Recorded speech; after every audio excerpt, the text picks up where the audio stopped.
Bear down, Bears fans. Happy Victory Monday to Breeze Nation. Simple question on the board today based on what we saw yesterday with the Chicago Bears.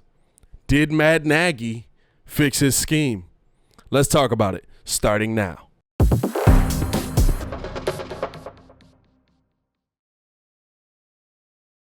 Now, if you are new to the channel, please like the video. Please subscribe to the page because we do talk Chicago sports weekly. We don't want you to miss a thing, so make sure that you hit that bell. I keep telling y'all, this is the only channel that talks Chicago sports, how Chicago talks, so get in tune with us. Now, we definitely are in a better place, in a better feeling about the Chicago Bears, at least I am, when I look at what we saw from the team yesterday. Defensively, I think the Bears did a much better job at getting to the quarterback, causing turnovers, doing an excellent job of staying in Joe Burrow's face and also capitalizing on being in Joe Burrow's face, because it's not enough just to be in his face, right? He's an excellent quarterback, and when you're in his face, even though he got sacked 5 times versus the Vikings, didn't have as bad a game, Bears did a good job of that.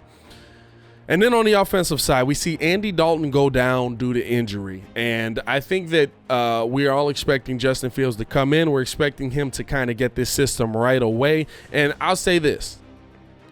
When Andy Dalton was in the game, the system looked like it was working. When Andy Dalton went out of the game, the system looked like it was working. And I think there's a couple things you got to look at.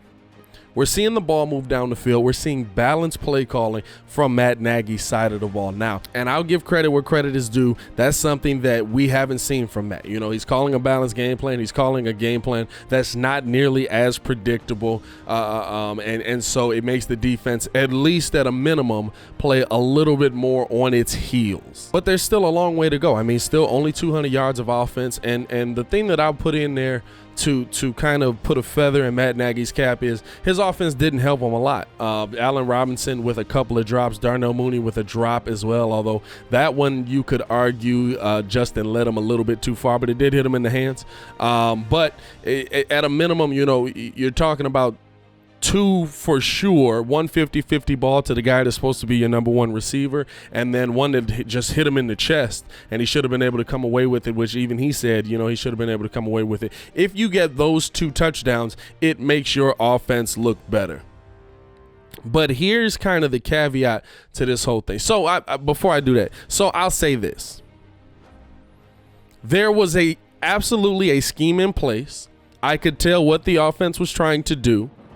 Cincinnati did a good job shutting down the run, and the Bears did a good job moving the chains with Andy Dalton and Justin Fields being able to pass the ball through the air. Of course, there's a couple 3-and-outs, but like I said, once Andy Dalton went out, the scheme ends up changing. I'm fine with that. But here's my caveat to all of it. I'll give him the credit that, yeah, maybe with these 2 in here, 2 competent quarterbacks, the scheme is fixed. And maybe if Allen Robinson comes down with a couple of touchdowns, the scheme looks better. But is that the problem? To me, now you got to look at it and say, is that the problem with what the Chicago Bears are doing? Now, before I continue with the video, I want to know how you guys feel as well. Let me know in the comments below. I'll be down to talk with you. Well, do you think that Matt Nagy finally got this scheme all figured out and that the offense will start moving in the right direction? Now, here's what I mean by that. Listen, scheme's working, right? Allen Robinson, like I said, comes down with a couple of touchdowns. He's able to come away. Scheme looks better. You're getting more yards. Justin looks like the unquestioned starter. Everything's kumbaya. The problem with that is, we can identify the 2 plays that are big plays that should have come down. There's always the 2 big plays. There's always the 1 drop by Javon Wims. There's always the 1 drop by Allen Robinson. The problem here to me is that Matt Nagy's offense just isn't vertical enough. So, okay, maybe the scheme is fixed. Maybe it is working in the Bears' favor. Maybe it's doing things that get the Bears down the field. But it's too dink and dive. And you're doing it with a player now in Justin Fields that does not have to be dink and dive. Listen, if you got Alex Smith back there, if you've got Andy Dalton back there, yeah, that scheme works perfect for you. That scheme does what you want it to do. But when you've got Justin Fields back there, I understand in that first game, I'm not saying you got to come out and go balls to the wall with him, give him everything, tell him throw deep balls, 15-yard passes, all of that. But I would like to see the Bears doing that more this upcoming week in Cleveland if Justin is named the starter, because to me, based off what I'm seeing, that's just all Matt's scheme is. Whether it works or not, we don't see a lot of passes past 10 yards. The fact that he's incorporated the run game a little bit more, kudos to you, but we're not seeing a lot of passes past 10 yards. We're not seeing a lot of deep routes. And the couple of times we do see it, the players don't capitalize on them. So we're saying, oh, well, if he catches that play, that adds this many yards to the system. Oh, if he's able to come away with that ball, that adds this many. No. The yardage shouldn't be gotten based on one or two big plays. You make one or two big plays to break the will of the defense that's already in place. You don't make one or two big plays to be your system. We should be getting 250 to 300 yards of regular offense, regular in and out offense, regular systematic offense. Your scheme should scheme for 250 to 300 yards of you simply methodically getting into the red zone and then capitalizing on that. It shouldn't be 150 yards of you trying to move the ball up and down the field and then, hey, we took a deep shot, it didn't work out.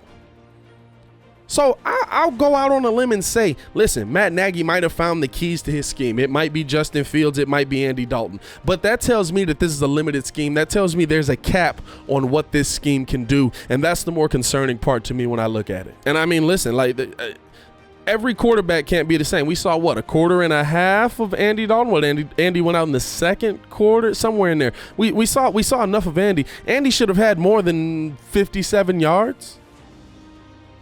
We saw an entire half of Justin. Justin had 60, and we can say, well, he's a young guy. But these are the same kind of games that Mitch Trubisky would have. These are the same kind of games that Nick Foles would have. These are the same kind of games. Go all the way back to when he first got it. You know what I'm saying? Like, nothing has changed. We're seeing different guys come in and run the same scheme and get the same result. That's called insanity. For us to think that something different is going to come out of that, that's called insanity. So yeah, I will say that, listen, the offense moved in the right direction. They got the ball down the field, but the fact that we're talking about two big catches that Allen Robinson doesn't come away with, and those are the plays that would have made Matt Nagy look like the offensive guru that he's supposed to be. No, that's not how it works. You're supposed to look like the offensive guru in between the 20s.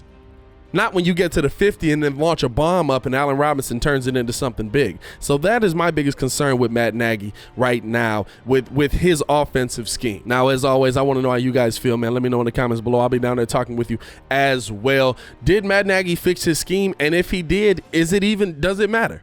Does it really matter if he did fix his scheme? I'll be down there talking with you as well. As I said, definitely got to let you guys know we're still doing the FanDuel. We're trying to get 200 new users signed up for FanDuel. So check the link in the description below. Click on the link, sign up, and make sure to put in my username, Pat the Designer, all one word, so that we can keep track of who's signing up under our link, because all of that does put a little bit of bread back in our pocket. We appreciate y'all for tuning in and rocking with us, man, on that. And we will have another Windy City Weekly. Somebody won $90 for first place. We had a couple, I think we had prizes through the first 5, so had a real good week on FanDuel, man. I've still yet to win. I'm still kind of getting used to how it works, but hopefully another try tonight on Monday night. I'll see if I can get a little bit of bread out of them. But man, we appreciate you guys for tuning in and rocking with us as well. Man, let me know how you guys feel in the comments below. I'll be down there talking with you as well. As always, it is your boy Pat the Designer, back at it again. Hey, yo, Chicago.